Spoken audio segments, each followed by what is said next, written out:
Okay, it's just gone 12. I'm not going to talk about the line announcement I made last Friday, but I'm going to repeat that in the notes for this class. Most of you guys have responded. If there are any questions, please send me a message to save the class time online. Okay. There's a follow-up from a previous item. We talked about the ethics of the Volkswagen company. Last week, Volkswagen were ordered to compensate motorists in a ruling, a landmark ruling in Germany. A federal court judge said they had to pay compensation to motorists who purchased vehicles with these, and the quote is, manipulated diesel engines. Apparently there are 60,000 lawsuits still pending. That's an awful lot of money. And so far it's cost Volkswagen more than 30 billion euros. That's $32.7 billion in damages. So there's a lesson there, guys. Do not diddle your software, right? Sort of make sure the software works properly. Don't cheat.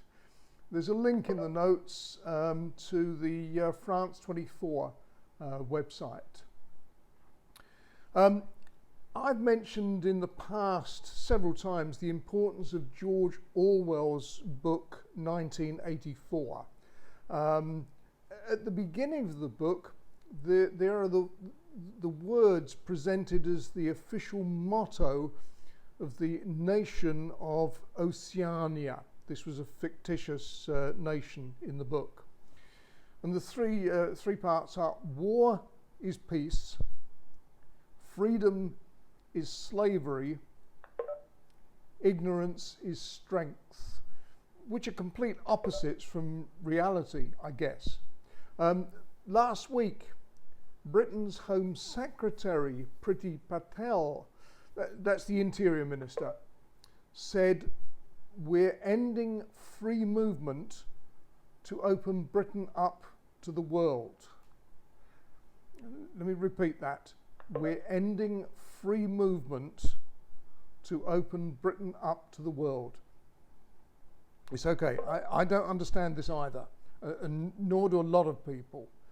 It sounds a complete contradiction. The previous Prime Minister, Theresa May, sacked her, Priti Patel, because she had secret and unauthorized meetings with the Israeli government and wanted to give aid to the Israeli army. Now, this is both unethical, immoral, and treasonable against the law.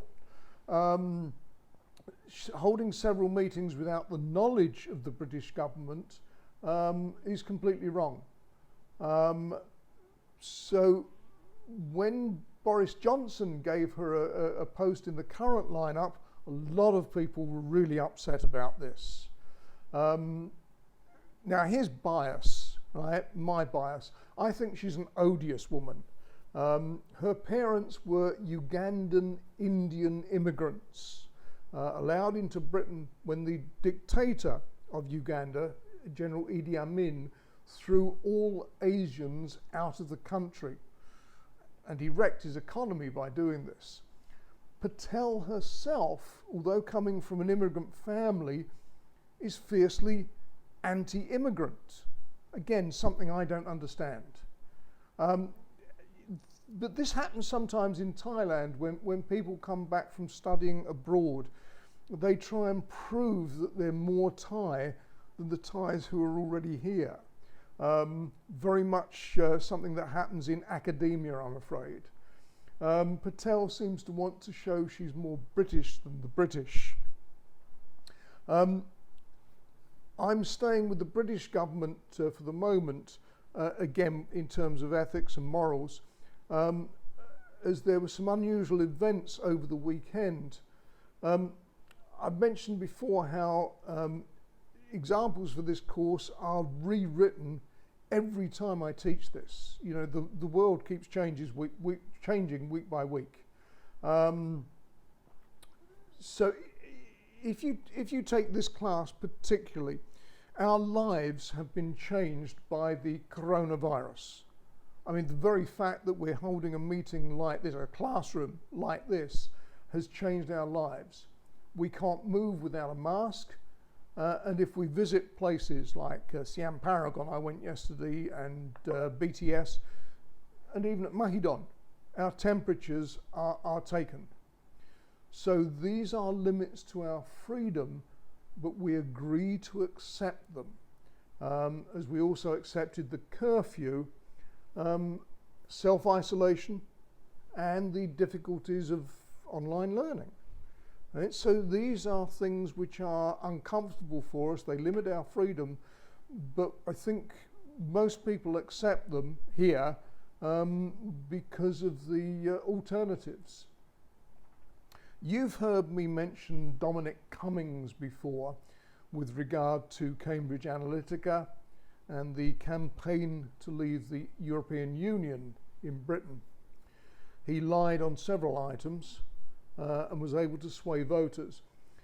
Recently, he was involved, and I've mentioned this, in the development of a contact tracing app that takes more data than something is needed. But that's the problem. Cummings is an advisor to the Prime Minister and has a lot of power. He wrote the rules concerning the lockdown in the UK, you know, in the same way that the government here wrote the rules about curfew and staying at home.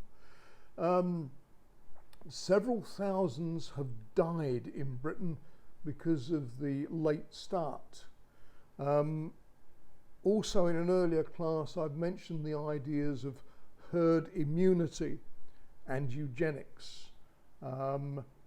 Most of the population in Britain did comply with self-isolation and have avoided unnecessary travel. Although with the death rate there at over 45,000, maybe they didn't get it right. My mother's been locked down for about 8 weeks now and she loves it, but she's got a big house. A few weeks ago, when the Prime Minister was exposed to the virus, Dominic Cummings was filmed running from the office, presumably to go back home. While he was locked down, he and his wife, who was also ill, took their child to the grandparents. Grandparents are a high-risk population of the population, and they live in Durham, a city which is about 410 kilometres away from London. This is like from going from Saliah to Chumpon, a little bit more actually. Now, it's a coincidence completely that the journey coincides with his mother's birthday. He was seen on 5th of April outside the family property, and on 12th of April, he was also seen at a place called Barnard Castle. This happened to coincide with his wife's birthday. There are a few more coincidences here. Cummings' sister, Alice, lives in Durham. She's a childcare specialist, but she's also a director of IDOX, IDOX. This is the company running that new CV19 track and trace app. IDOX also runs the postal vote system, and there were questions about this in the last election. So here you've got Cummings going to Durham, meeting his sister, probably meeting his mother, whose birthday it was, his wife's birthday, when he should have stayed in London.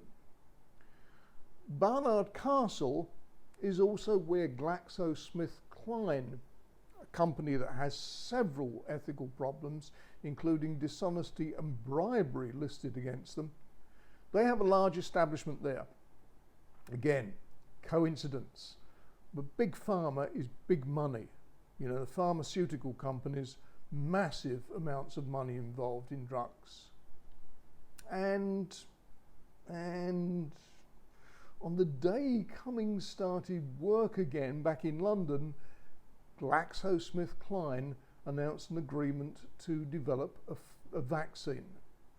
Again, this is a huge, colossal coincidence. The day after coming back from Durham and Barnard Castle, he amended his blog to include a warning on coronaviruses that appeared to be dated 4th of March 2019, a year ago. So he's been changing his information to show as if he predicted the truth. You may have remember I mentioned this in relation to 1984. He who controls the past controls the present. He who controls the present controls the future.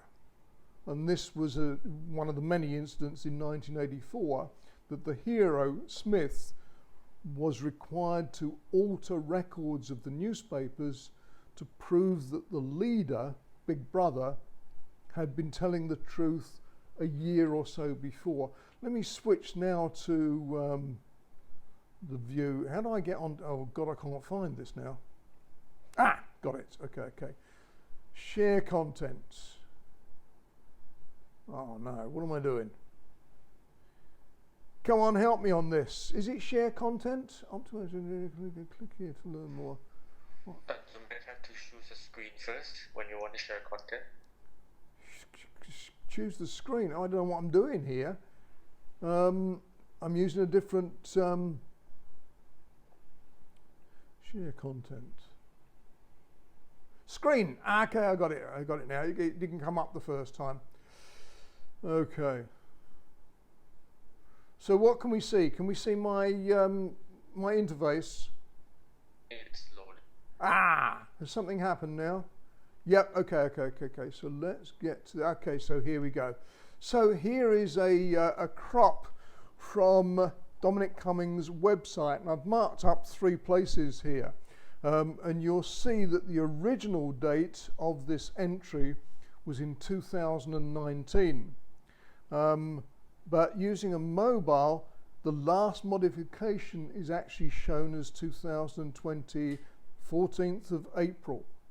So this content has been changed to appear to show that he was discussing the probability of viruses being created a year before he said it. The Twitter thread I had this from not only has these modifications that I'm showing you now, but also a couple of other interesting comments. So unsurprisingly, people have been looking at this very carefully, and several people with technical competence, and it appears that he spent the last few weeks editing his old blog posts, including pandemic links, to make it look like he was some kind of genius on the subject. Now, to me, this is like altering the past to predict the present and then control the future. This is exactly the same as we found in 1984. And also remember what I've said to you before. If you lie, you need a good memory. My mother told me that. I've read some of Dominic Cummings' manifesto, and I will tell you, it's just rambling. If any of you handed in such a text with such readability problems, I'd throw it back to you. It's a terrible piece of work. As a policeman, I have seen people caught by letters, diaries, obviously by documents. But now we have computer documents because all of these will have metadata. And here, whoops, on the screen, you can see a very good example of the metadata proving that this guy has lied by changing this text. Over the weekend, thousands of people have criticized Cummings' actions in several terms, like hypocrisy, legality, ethics. the Prime Minister has also come under fire because he supports Cummings unequivocally. Many wonder just what Cummings knows about some of these politicians. So there's a whole problem there of ethics currently running in the British government. There are hundreds of sources about this. Over the weekend there have been loads. I've put 2 in the notes, as well as a Twitter link for this metadata thing here. Lots of interesting ethical questions that are still to be raised. Before I go on, I want you guys to consider the importance of metadata. Very often it's core to investigation, core to proving plagiarism, core to proving illegality. For me, it has a value when I take photographs. So this is how I understand metadata. But we've already seen how Cambridge Analytica was able to use this with Facebook and stuff like that. Every time we use a device, metadata is thrown around like breadcrumbs. That's a reference to the fairy story of Hansel and Gretel, who used breadcrumbs to find their way back to the house each day. But there are virtual breadcrumbs as well. You can follow a trail quite easily. If a phone company has metadata on its users, a company gathers metadata from its customers, or a government collects metadata, I want you to think how this could be used for good reasons and reasons that are not good. This is a situation where you need to draw your own conclusions. This weekend, let's bring it local. This weekend it was revealed that AIS pulled a database offline that was sending out real-time internet records of users here. I posted this link online a couple of days ago. Later, one of the students, it's the username Dol, D-O-L, I've no idea who that is, also put online a really useful file from Rainbow Tables. That was a great find. This is a more technical description of the failure and includes some of the problems that AIS users are experiencing. The data that should be secure shows clearly enough information to create a picture. So here you get metadata, which shows a picture, for example, of what devices the person is using, what sites they're going to. And this is the sort of information that should be secure. It's not simply a use of DNS, but the metadata provided by the technology.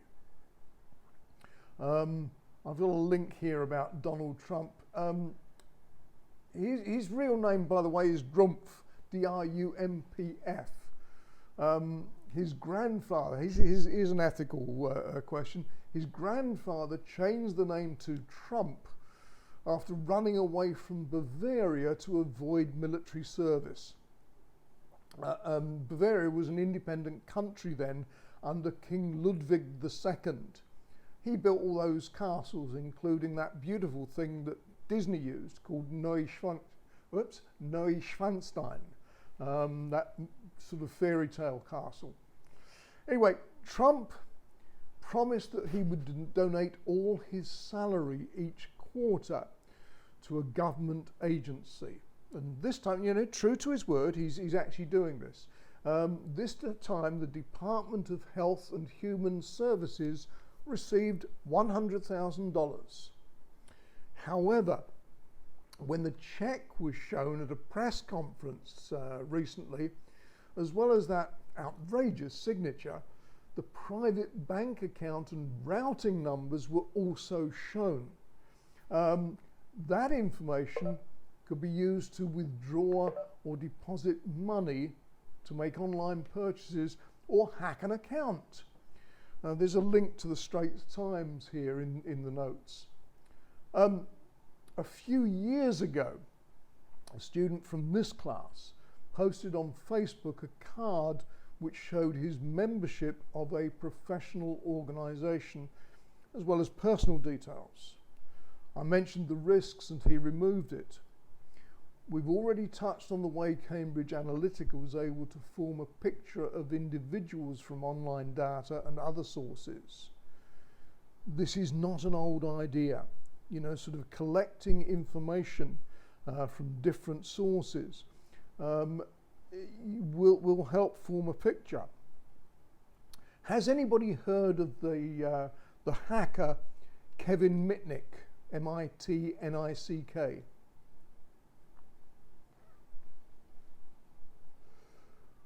Okay, Kevin Mitnick was a hacker and he put online, I think, some information from Bell many years ago, and Bell went for him. He got a prison sentence of about four years, I think it was.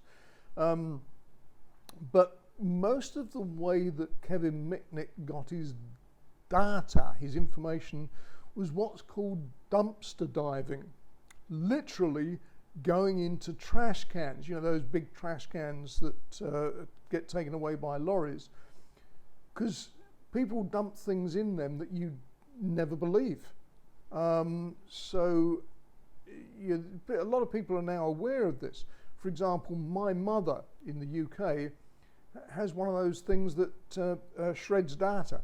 So all the letters that arrive, she shreds. People are very concerned about this because they can steal information, they can put together a piece of a picture of a person. This is how intelligence works. It's not one solid piece of information, it's joining the dots. So going on from this, can anybody in the class tell me, where does power come from? Where do we get power?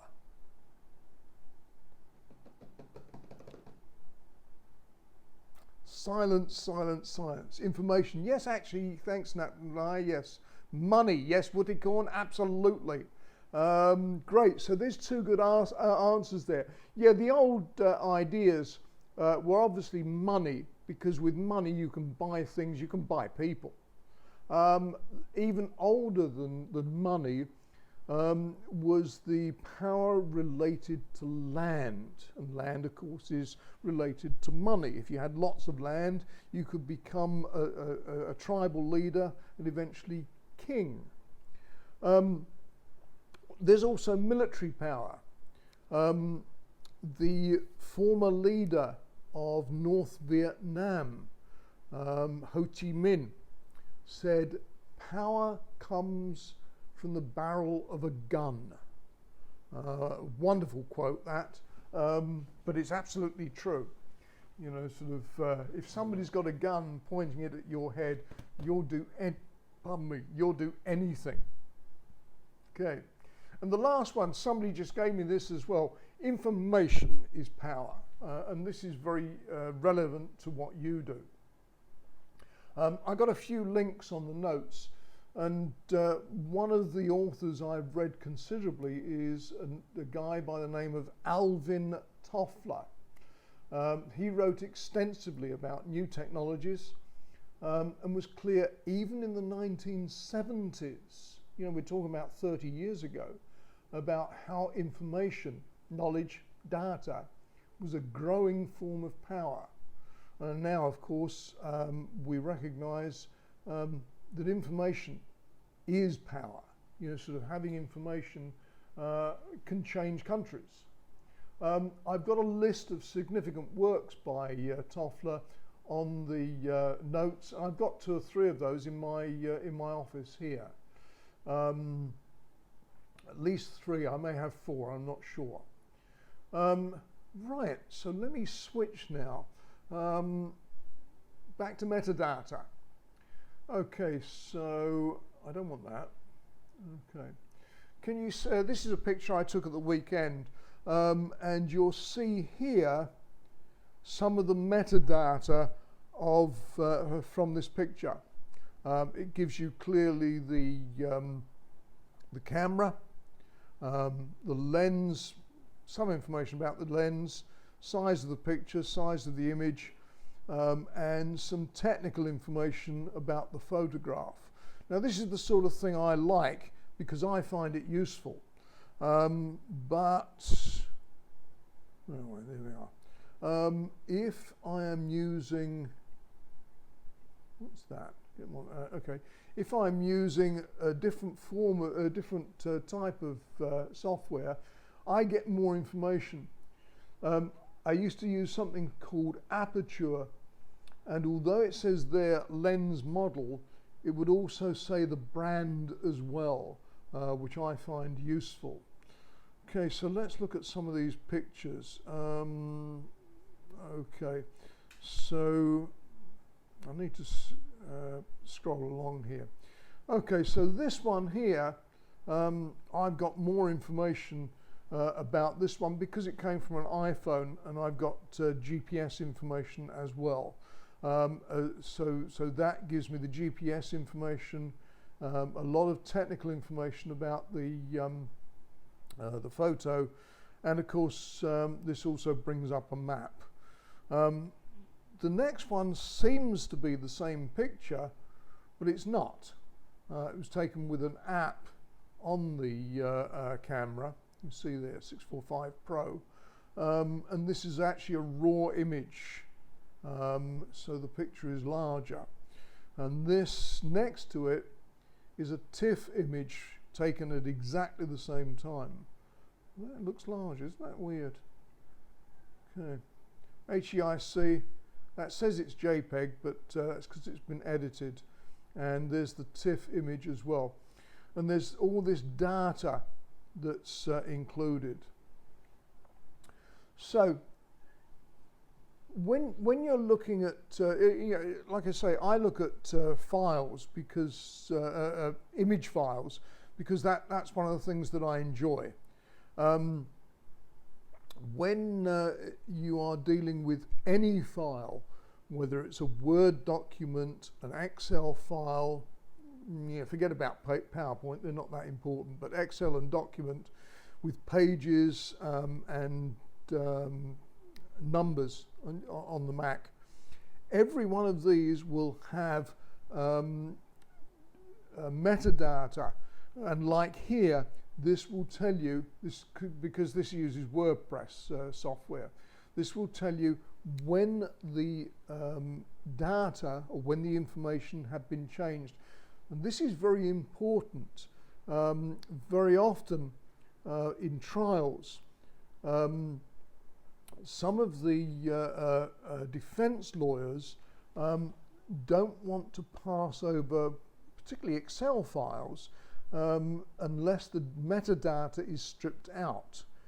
Because if the metadata is included in an Excel file, that can give information exactly as to when a cell was altered or additional data was entered, which could prove culpability in a criminal case.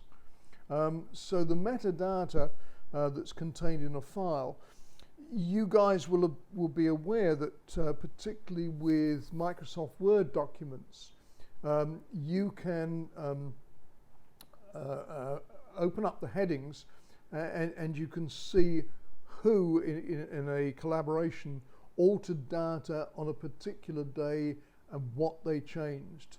And so this can be very useful for tracking a document. This can be very useful for seeing who has changed any information on the document, rightly or wrongly. You know, in a collaboration, you're running together. But some people will change documents for unethical purposes. So these sorts of things are very important. So let me see if I can get now. Okay. What happened there? I need to make this bigger. Okay. Now, obviously, I'm using a Mac. Because I know my way round these. I've never used Windows, by the way. but you will find that the metadata is stored in pretty much the same way. And I want to demonstrate to you some of the ways in which, oh gosh, let's use English dequire, huh? There we go, okay. If I type in JPEG or JPEG, that gives me a whole list on the left. Let's go to my account and do it. That will give me more information. There we go. And you'll see here I should have hundreds, maybe thousands of images. Yeah, 49,437 items. Can I get a confirmation that you can all see this while I'm working? Somebody just say yes or hello or something. Yep, great, thanks. Okay, I just need these checks to for my sanity more than anything. Okay, so you see here, I can add information. So if I change this to, these are the ways I can make a search, and I change kind to image, that should be pretty much the same sort of stuff there. But I can add more information to the search parameters within the last, let me see, 5 years. Now that, we switched back to Thai. Why does it keep doing this? 5 years. Okay, now that's cut it down to 11,000 items, which is a little bit better, a little bit easier to manage. But so let's look now at the device, and it should be Apple, of course. Okay, so now we're getting a fewer number of images there. So this is 1,641. So what I'm doing is the search facility will use the metadata included in the file. Okay, now this to me is magic. Here we go. The one at the bottom is other, and this gives me a whole list of different ways in which I can search. Okay? So these types of information could be included within the metadata. Okay, I've got one I think ticked here. There we go. See the URL of this item. Have we got that?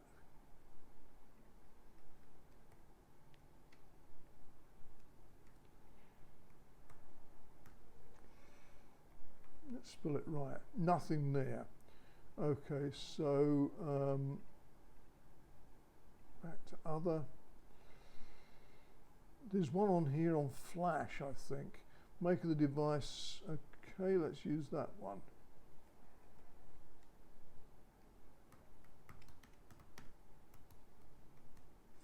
Nothing there.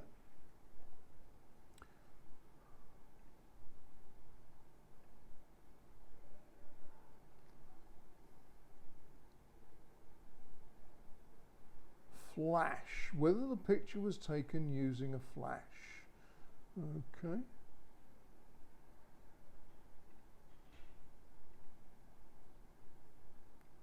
Oh, it's not going to play for me, is it?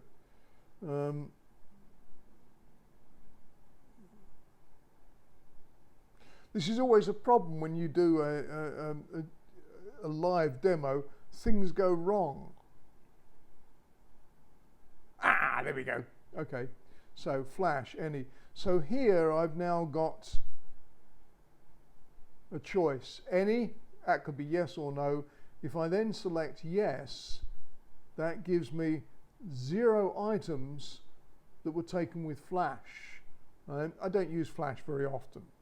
Okay, so that's JPEGs taken with flash on an Apple device, created within the last 5 years, no images. Okay, so that would help me refine a search. If I put no, then I've got those 1,641 items again. So all of this information, these search parameters, are contained within the metadata, or can be contained within the metadata. Okay, so my point here is that metadata can be very useful, for example, when you're searching for something, or can be very dangerous, or can be used unethically. You know, we've seen here where somebody gets caught. We also have situations in criminal prosecutions where people can either be caught, proved innocent because the metadata can show that they did not do something, or something did not occur or did occur on a specific date, which is like alibi information. Alibi means, I think it's somewhere else. So it shows you another place. Or if the metadata is stripped, that can be an indication of illegal activities. So let me also look at the iPhone. I can't do this live. And again, I got no experience of Android stuff, so you'll have to forgive me. If you look in settings on the iPhone, this is in the notes, so you can do this later. In settings, there's an item called privacy. And in privacy, there is analytics and improvements. I think this used to be called diagnostics and usage if you're using an old version of iOS. And in there is analytics data. Now this will give you a phenomenal amount of information about what you've been doing. And there's another one, again, in privacy. By the way, with this analytics and improvements, I turn this on specifically so that data can be sent to developers so that they can track any problems. You know, so that's a decision that I make to turn that particular thing on. The other thing I mentioned before is, again, settings, privacy, something called location services. And in there, I think it could be down the bottom somewhere, is something called system services. And in there is something, a setting called significant locations. And I checked mine on my iPhone. I'm using the iPhone now for filming as well, so I can't examine this. But significant locations, for example, will show where I'm currently staying, where I took photographs, when I went shopping, when I come here. It will also have places I've been within Bangkok and elsewhere. So if you go to significant places, that information is recorded. Now, you should also remember that as you go past a cell phone tower, that will record information about your phone, and so the telephone company, the telco, will have your location. When you go past Wi-Fi, there will be metadata can be gleaned from just passing by a tower. So the metadata that we spread about ourselves when we're just moving about the country, just moving about the town, is really quite phenomenal. There's almost nothing we can do about it. In some cases, even if you turn your phone off, I think there are some ways that some data can be collected. Right now, my camera on the Mac is on. I can see the green light. And I know the camera on the iPhone is on. But there is a way for security services to turn on the camera and the microphone without showing that light, which means that they can monitor people. And which is one of the reasons why a lot of people are recommended cover the camera on the iPhone. And sorry, not the iPhone. Cover the camera on the computer. This isn't just Macs, right? This is PCs, Android devices. All of them have insecurities, which will allow your data and your face and your information to be accessed, whether it's directly by use of the camera or by use of the camera. So your metadata, like I say, is critical to the way we work these days, but it also carries with it several risks. I think next time I'll show you a video where General Michael Hayden, when asked about surveillance and what somebody had just said in a discussion, an online discussion about metadata, General Hayden said, "We kill people using metadata." And then he added, just not this kind of metadata, that's the phone metadata.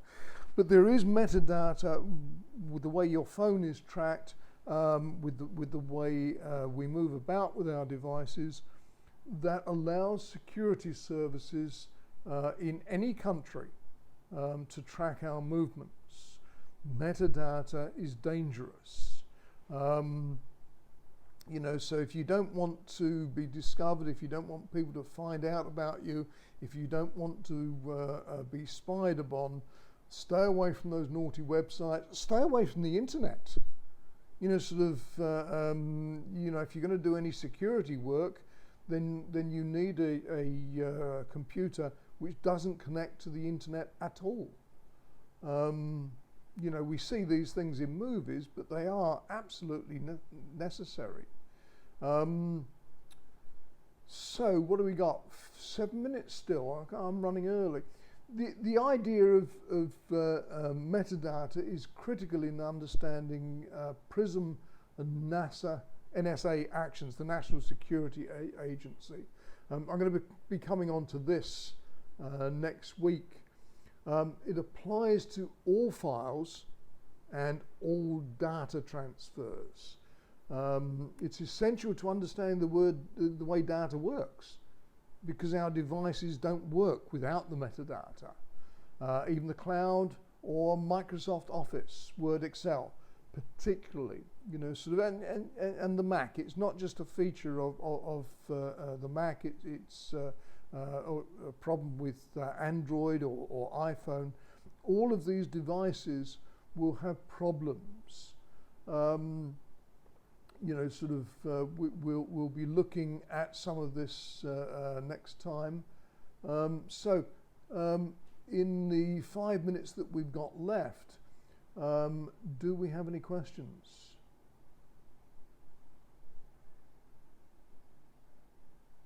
I talk too fast. Wait a minute, Nat, I've lost that question. It's sort of, can I do stop sharing? Wait a minute, let's see what happens now. Stop sharing.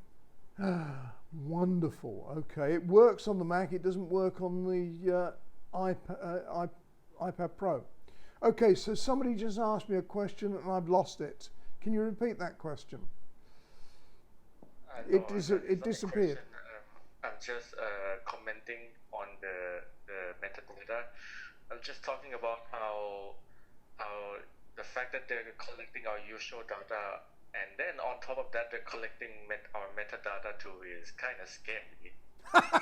Yeah, absolutely. Yeah, you know, sort of this is one of the things that I actually want to get home to you guys. You know, sort of. The way that companies and unscrupulous developers too, governments can collect information about us. The amount of information that can be collected is really quite frightening these days. I mean, you guys will probably be aware that if you visit a website for the next couple of weeks, you keep getting advertisements pop up on the screen. I sometimes visit a website called B&H, which is a photography website. And the next time I'm using Facebook, I get advertisements there, sort of B&H. Or if I visit photography information on eBay, I get advertisements appearing like that. Okay, guys, so yeah, the metadata can be used properly, but it can be collected and a whole picture can be built up about our movements, about who we are. Now, most of you guys are probably pure and innocent and, not doing criminal things, at least not yet. That comes later. But the data that can be collected, checking movements of people, collecting movements about targeted people particularly, can produce a really complex picture about who a person is even before they've been contacted by police or security services or by developers or companies, right? So the data can be used okay, it can be used badly, it's but it is out there. So I saw a couple more questions, but I wasn't, yeah, go, yeah, question? Don't be shy. They're just talking about VPN. They're just talking about that. VPN, yeah. Okay, I've never used a VPN in all my innocence. But yeah, I think a lot of people use those, particularly if they're connecting to Tor, because that does go some of the way to protecting people. A lot of people I know here, like Americans, use it to connect to their Apple accounts in the USA, because that gives them a different way to connect to download apps, different apps and movies that they can download. But of course, with VPN connecting to Tor, you can sort of order naughty things, like grass or things like that. But yeah, I think I'm not 100% certain. I think a VPN is safer, but I'm not sure if a VPN is 100% safe. That's always a question which is in the back of our mind. And depends on the TOS of the VPN company, terms of service of the VPN company. Yeah, I mean, that depends on that. I mean, yeah, we talked last time, I think it was last time, about terms of service, terms and conditions. You if you click on these things without reading, you may actually find there's a way through. I don't know. I guess you need to, if you're going to use a VPN, you need to check that it's going to work safely for you before you use it. It's not something that I've ever had the need to use. Any other questions? I saw a couple of questions I think float past me, but WebEx makes them evaporate off the screen too quickly. They're just commenting on the lesson today. Okay. You can open the chat. if you're using Mac. There should be a chat bubble. I see it. Oh wait, I got something. Oh, okay. So I've got them floating past me now. Yeah, I didn't have that open. I'll read that later. Okay, so on top of collecting the use, collect our metadata. Yeah. This is what I've been trying to say this class. I don't feel safe anymore. Who's that?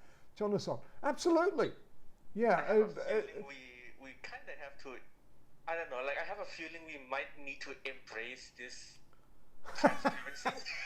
Like being in the internet automatically makes you vulnerable to all these attacks, right? Yes. So I was just thinking sooner or later we just all have to embrace the fact that somebody is watching somebody. Somebody could be. Yes. Somebody could be. Who does the forensic courses?